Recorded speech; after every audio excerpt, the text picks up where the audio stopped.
Chinese बहू हमारी याद तो है ना आपको? भूले तो नहीं ना?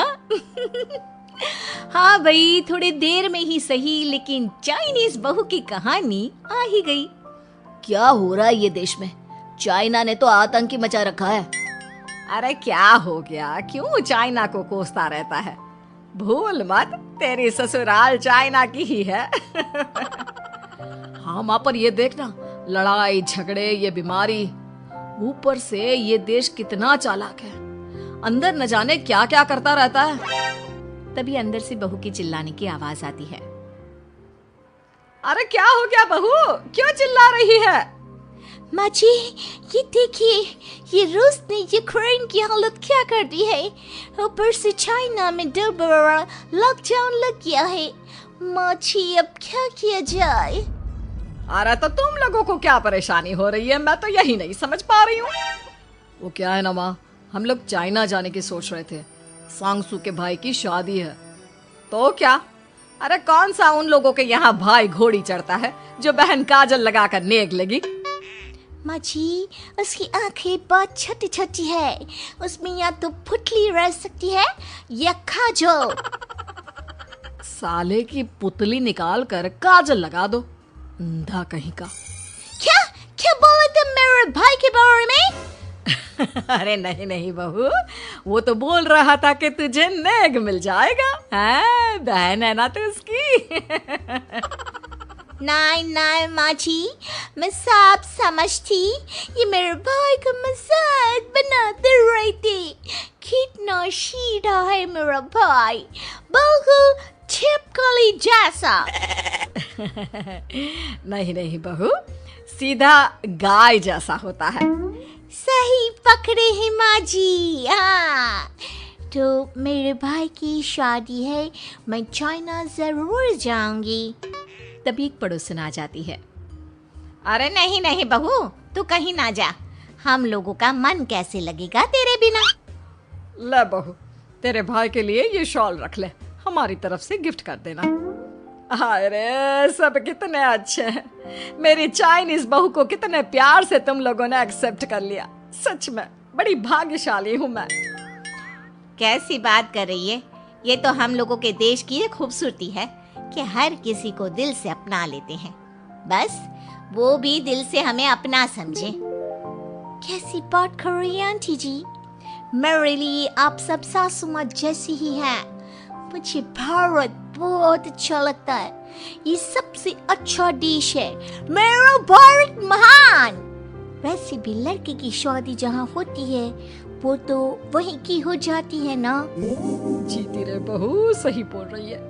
औरत तो होती ही पानी की तरह है, जो जहाँ जैसे रखे वैसी ही शेप ले लेती है। आंटी जी, ये थोड़ा सा ज्यादा हो गया, समझ नहीं आया। नो प्रॉब्लम, मैं चाय बना कर लाती हूँ। फिर क्या, वो दिन भी आ जाता है जब बेटे बहू को चाइना जाना पड़ता है। वहाँ जाकर बहू का भाई कहता है, मेहरबान आ गए, मेहरबान आ गए। मैंने सबको बोला कि सब हिंदी में बात करेंगे, नहीं तो बहन नाराज हो जाएगी। थैंक्स बॉय, हिंदी मेरी भाषा है। आप मुझे उसमें बात करना अच्छा लगता है। आपने जीजा जी से मिलो। ओ बहन, तुम अंदर चलो। सभी बहू को अंदर लेकर चले जाते हैं, लेकिन सांगसू का पति, वो तो बेचारा चाइना के ससुराल के आंगन में अकेला खड़ा रहता है। काफी देर तक जब कोई उसे नहीं पूछता तो वो माँ को घर पर फोन करता है। हाँ बेटा, पहुँच गए ना कुशल मंगल? हाँ माँ, लेकिन सांगसू पता नहीं कहाँ है, वो तो अंदर गई है, तब से बाहर आई ही नहीं। अरे कैसी बात कर रहा है, तो तू अंदर चला जा, तू बाहर क्यों है? अरे दामाद है तू वहाँ का, उन लोगों ने तुझे बिठाया, चाय पानी कुछ नहीं पूछा? नहीं ना माँ। तभी सामने से सांगसू आती है। क्यों आप अभी तक तैयार नहीं हुए? और ये बैग लेकर क्यों कमरे से बाहर आए? इसे वहीं रख देते। कमरा? कौन सा कमरा? अरे कैसी बात कर रही हो, जब से तुम अंदर गई हो मैं बाहर ही तो खड़ा हूँ। बहू को बहुत हैरानी होती है और गुस्सा भी आता है। तभी उसका भाई और माँ आ जाते हैं। और सांगसू, अंदर खाना लग गया है। पहले ये बताओ कि मेरे पति को किसी ने खाना या पानी क्यों नहीं पूछा? वो भारत से ससुराल पहली बार आया है, वो भी मेरे कहने पर। उनकी इज्जत क्यों नहीं की? देख बेटी, तूने जबरदस्ती जिद में शादी की थी तो हम लोगों ने कर दी, लेकिन अब तुम ये सोचो, पूरी चाइना में मैं इस इंडियन को अपना दामाद बताऊं? So sorry। हाँ संगसू, और तुम भी चुप रहना, नहीं तो वो लोग मेरी शादी तोड़ देंगे। ओह, ऐसी बात है। कोई बात नहीं, मैं बाहर होटल में रह लेता हूँ, तुम वही करो जो ये लोग चाहते हैं। कैसी बात कर रहे हो? शादी के बाद पति जैसा भी हो, जो भी हो, पति होता है। वैसे भी तुम्हारे पूरे परिवार ने, सबने बिना सोचे मेरा साथ दिया, मुझे एक्सेप्ट किया, प्यार किया। मैं अपने देश में आपको अकेला कैसे छोड़ सकती हूँ? ये हिंदी फिल्म का ड्रामा बंद करो, मैं अभी अब बर्दाश्त नहीं करूँगी। चुपचाप अंदर चलो, नहीं तो ये शादी वादी यहीं खत्म करके इसे अकेले ही इंडिया जाना पड़ेगा। कैसी बात कर रही हो माँ? ये मेरे पति हैं। नहीं था, हम लोगों ने यहाँ वकील को बुला लिया है, जिसके बाद अब तेरा तलाक करा के हम यहाँ के चाइनीज लड़के से तेरी शादी करा देंगे। अरे कैसी बात कर रहे हो? हम तो यहाँ तुम्हारी शादी के लिए आए थे। नहीं नहीं, मैं सांगसू के बिना नहीं रह सकता हूँ। हाई वोल्टेज ड्रामा होने के बाद से ही सारा माहौल खराब हो जाता है कि तभी एक लड़की आती है। मैंने सारा इंतजाम कर दिया है, सांगसू की शादी का मंडप परसों लग जाएगा, तब तक इसके पति को कमरे में बंद कर देते हैं। सभी सांगसू के पति का हाथ बांधकर उसे कमरे में बंद कर देते हैं। ये क्या कानूनी है?